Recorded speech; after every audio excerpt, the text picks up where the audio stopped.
আয়নাঘর কিংবা যেটা বলেন টিএফআই, তাদের লোক আমাকে অস্ত্রের মুখে তা টেনে নিয়ে যায়। তারা বলেছে এখন দেখি আপনাদের কলমের জোর বেশি না আমাদের অস্ত্রের জোর বেশি। আমাকে নিয়েছিল কেন? আমি ভারত বিরোধী ছিলাম। অসহায় ব্যক্তিদেরকে কান্না যে কি টর্চার করা হতো আমি অকল্পনীয়। 2017 4 ডিসেম্বর 4 ডিসেম্বর আমি যখন যাচ্ছিলাম এয়ারপোর্টে নিজে গাড়ি চালিয়ে আমার মেয়েকে আনার জন্য, সেইখান থেকে আমাকে DGFI director general of forces intelligence, army, navy and air force মিলিটারিটা কুখ্যাত আয়নাঘর কিংবা যেটা বলেন টিএফআই, তাদের লোক আমাকে অস্ত্রের মুখে তা টেনে নিয়ে যায়। রাস্তায় অনেক ধস্তাধস্তি মারামারি হয়, কিন্তু ওদের সাথে আমি পেরে উঠতে পারিনি, কারণ ওরা ছিল দুটো মাইক্রোবাসে 10-12 জন লোক, আমি ছিলাম একা এবং ওদের সবার হাতে অস্ত্র ছিল।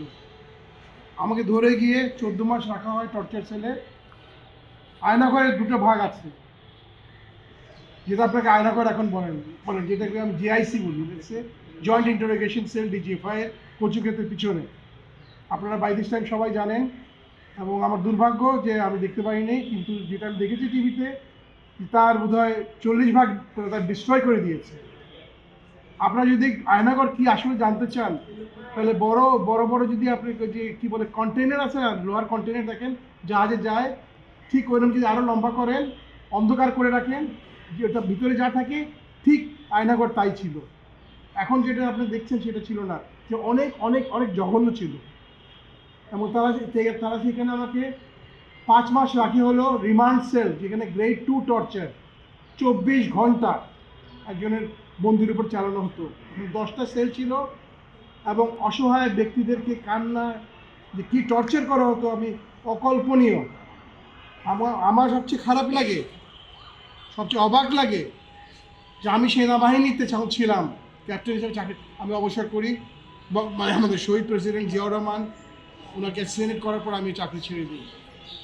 এবং তারা যে কর্মকর্তারা আমার সাথে চাকরি করেছে এবং বিদেশি দেশে, সেই ব্রিগেডিয়ার, সেই কর্নেল, তারাই অবসর নিয়ে আমাকে যে অমানসিক অত্যাচার করতো, যেটা কি মানুষ? মানুষ না।